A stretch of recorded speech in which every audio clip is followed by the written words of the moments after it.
Welcome back to the Traders Network. I'm Michael Yorba, your host. Thanks for listening to us. We're also streaming to you live on yorbamedia.com. All right, Nick Santiago, President, CEO, In the Money Stocks, with me now. Nick, thanks for coming back.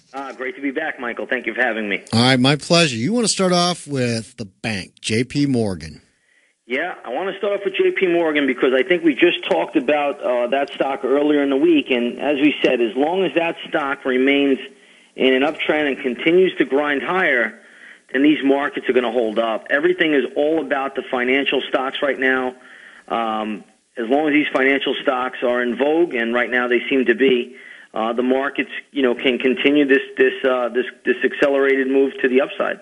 Okay, we have, unless I missed this, we've broken out over that possible triple top. Yeah, we have, and right now I think traders really need to be on guard here because you're contending with that high now from March on J.P. Morgan. So the March top there, I believe, is $46.49. So you're going to come up into that resistance point. And then after that, Michael, you could go back to 2011, whether it was April or February, and then you have another resistance level around 48. So, JPM right now can come into some major headwinds right now, but today, in all regard, the stock is doing very, very well. All right, so a couple of days of follow-through. If it happens, then my guess is the gloves are off. The major banks are going to be throwing money hand over fist at this thing. Well, I think they have already. I think really the reality of it is, this stock to me is almost like a financial ETF, and this was a banking crisis that we've been dealing with, and as long as there's money continuing to flow into these bank stocks, these overall markets hold up. But, again, you're going to have some headwinds for JPM at the moment, coming up. Like I said, there are a couple of important resistance levels in play now. Okay, and I just got a quick aside. I just got to look at the banking index, and that looks kind of bullish. Yeah, I mean, there's theoretically nothing wrong with the daily chart. I mean, so...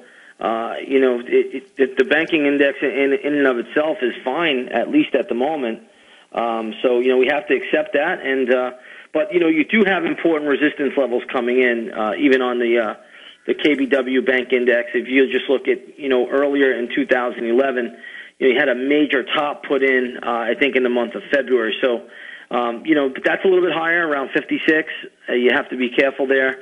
But as long as the banks hold up, the markets hold up. When the banks start to falter, that's where traders are going to really need to take cover. Okay. All right. Real estate, Toll Brothers, what's up there? Well, Toll Brothers I wanted to point out because we talked a little bit about it recently, and Lennar is another one. They're the leading home builders. And now, in all fairness, everybody, or Ben Bernanke, I should say, is trying to repeat what Alan Greenspan did and create a home recovery act or, something along the lines where people start to buy houses and keeping mortgage rates very, very affordable. But Toll Brothers, to me, is starting to falter here. It's coming into that sell-off from October of 2012, late October, and I think that Toll Brothers is starting to stall out. So this is another important barometer stock for everybody because the home builders have been probably the leading index since October 2012. Since October 2011 to the upside. But now this stock is starting to show signs of weakness. I think it needs a correction down to around the $29 level, possibly down to the $27 level. There we would be a buyer. Okay, got it. All right. U.S. dollar index. U.S. dollar is getting roasted and toasted today. Obviously, as you see, the dollar is just getting pummeled. When the dollar goes down, the markets go up. But the bottom line is the dollar still has a lot of strength down here around the 79 level if it gets down there. So I know traders right now are just watching this dollar just get hammered today to the downside, down 85 cents to 79.82 per contract. But the dollar has a ton of support at 79. Okay, so maybe one more day. A day, maybe two. This is unusual to see the dollar sell off as much as it is today. That move that we're seeing today in the dollar is not normal. We don't really see really from the overnight highs. This is basically a $1 decline. We don't normally see that big of a move in the U.S. dollar index. So, we'll see when it gets down to 70. I think it could be early next week, and then I think the dollar will rebound. Okay. All right. And do you see a range on this or a trend starting? Yeah, there pretty much is a range. Basically, 79 is the low end of the range, and the high end of the range is $81.50 to $82. Okay. All right. So it sounds to me like Monday, Tuesday ish would be something to look at for the long side on the dollar relative to what you just said. Potentially, yeah. I mean, I would like to see it down at 79. That would give you a better bounce area. But yeah, I think that's very possible. Okay. All right. Then you had gold. Yeah, I want to talk about gold because gold is making a big move today. And what I want to just tell traders is that gold and the markets, the overall stock market indexes such as the S&P 500, are basically synonymous. I know they don't trade together all the time, but when gold goes up, it's a very good indicator of inflation. And when gold goes down, it's a very good indicator that deflation is creeping back into the marketplace. Now, we know that the central bankers are printing a lot of money. Our central bank here, the Federal Reserve, is buying $45 billion a month worth of mortgage-backed securities and also U.S. Treasuries. So for a total of basically $90 billion a month is going into all these bonds. So when you look at that, it's telling you there's a lot of money printing going on, basically.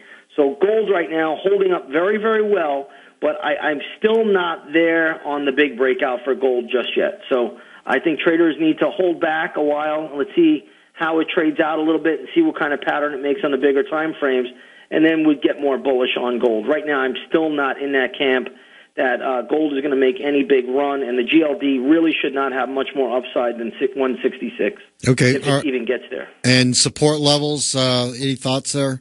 Yeah, 153 would be the support level on the GLD. Okay, got it. All right.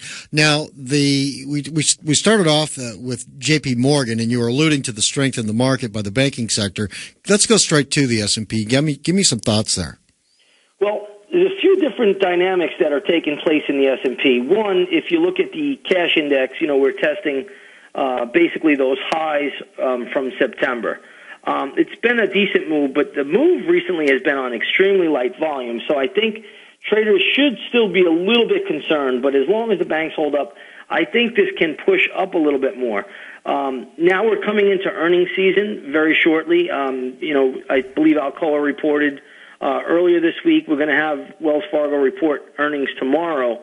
This is where traders, you don't want to get fooled because things can change rather quickly. So I think traders need to be a little bit on guard, but markets are hanging in there right now. The S&P, whether or not, it goes a little bit higher, 14, basically, I believe 1475 is a level that I'm looking at as pretty good resistance. And after that, basically it's going to go up there and test the 1500 level, but still a lot of resistance up there. Okay, got it. All right. Now, before we go on to any other markets, let's stop for a second because you have been a absolute genius when it comes to forecasting the price of Apple. It's a big news item with everybody. What's your thoughts there? We're down near the lows. It's been bouncing along this bottom. What do you think? Well, like I said on your show prior, I said as long as we don't take out that low pivot really on a closing basis from November 16th, Apple is still hanging in there. Now, the upside on Apple is really what everybody should be more fixed on, and I think this thing only has upside to around the 570 area. I really don't see this thing going much higher than that. And it was funny today in the chat room, we were watching Apple, and it really never could break 516 today on a 10-minute closing bar. And then the stock just took a rocket ship of a move here at 230. So now the stock's trading in positive territory. But again, just give Apple the slight upside bias into that 570 level. I'm not sure if it even will get there.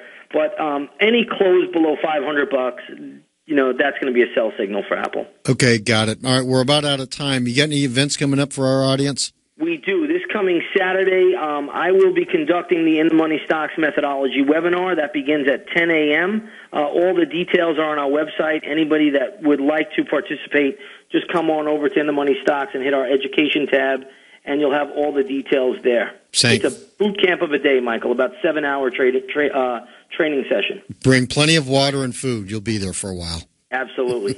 All right, Nick, thanks so much. Thank you, Michael. Have a great day. You too. Everybody, Nick Santiago, President and CEO, InTheMoneyStocks.com.